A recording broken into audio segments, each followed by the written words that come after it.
Buen día, doctor y compañeros. Mi nombre es Sofía Salinas Aguilar y en esta ocasión les voy a hablar sobre Edward Coke. Boyer, que fue un escritor, caracterizó a Edward Coke como un poeta de la sabiduría judicial y de la artesanía jurídica. Edward Coke, que fue un pensador, político y jurista, nació en un pueblo cercano a Norfolk, Inglaterra, el 1 de febrero de 1552, en una familia vinculada con el derecho, ya que su padre fue un abogado.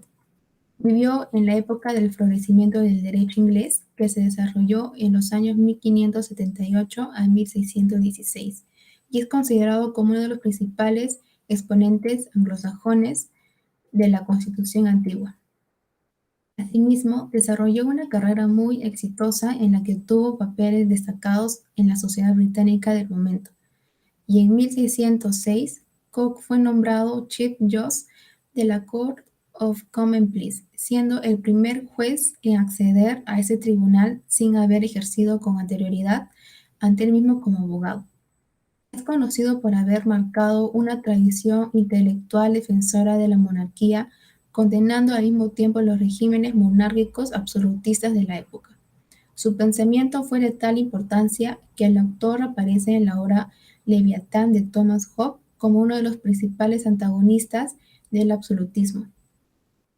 Su legado influyó en autores como Montesquieu y Coke y tuvo una gran importancia en la construcción del constitucionalismo norteamericano, ya que Coke siempre atribuyó una gran importancia a la Carta Magna como símbolo de la restricción del ejercicio arbitrario del poder.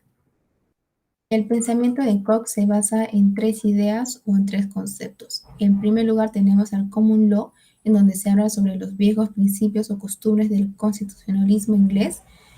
En segundo lugar tenemos a la Constitución antigua y por último tenemos a la importancia de la jurisprudencia como lugar natural de la ley frente al eventual voluntarismo monárquico. El jurista remarcó la necesidad de un gobierno mixto compuesto por el rey, una cámara alta o, o de lores y una cámara baja o de los comunes. Con ello podemos observar que Coke fue un adelantado a su tiempo, recordándonos este gobierno mixto a la separación de poderes del ilustrado Montesquieu. Ahora bien, esto provocó fuertes enfrentamientos en las altas esferas de la sociedad, destacando al rey Jacobo I y posteriormente a su sucesor, el rey Carlos I.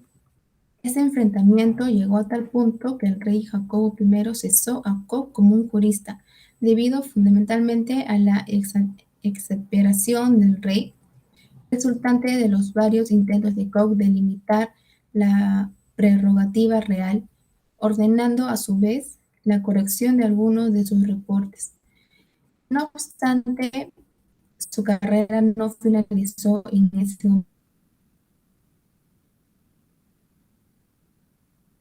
momento y es en 1621 cuando Coke regresó a la House of Commons. Sin embargo, su pensamiento no cambió. Se convirtió en el líder de la Cámara y siguió defendiendo la postura jurídica que defendió en el Parlamento, que es acerca de la vigencia del derecho establecido por quienes habían precedido al rey, manteniendo que el Parlamento seguía usando de las prerrogativas, de los derechos y de los privilegios que históricamente le habían sido reconocidos, es decir, que proseguía chocando con la visión absolutista del monarca. Edward Coke, al igual que otros juristas desde los años isabelinos, demostró un profundo conocimiento del saber clásico.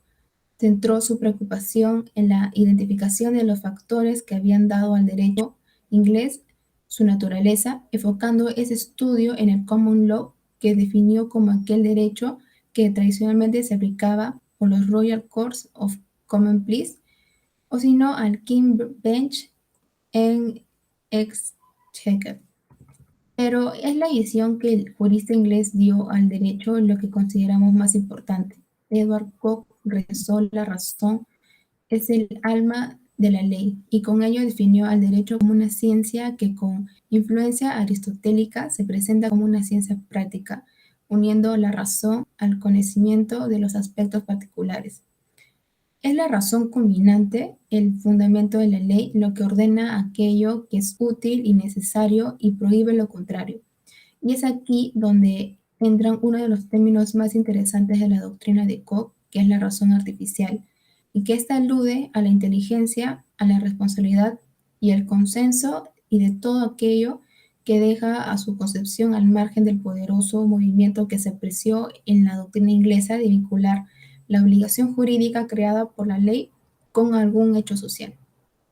Es decir, para Edward Koch la razón existe no por la naturaleza, sino por el esfuerzo y la habilidad humana, usando la expresión latina neminem oportet esse sapientiorem legibus, con lo que explica que ningún hombre, así sea el príncipe, fuera de su propia razón personal, debe ser más sabio ni más juicioso que el derecho, que es la perfección de la razón. Muchas gracias por su atención.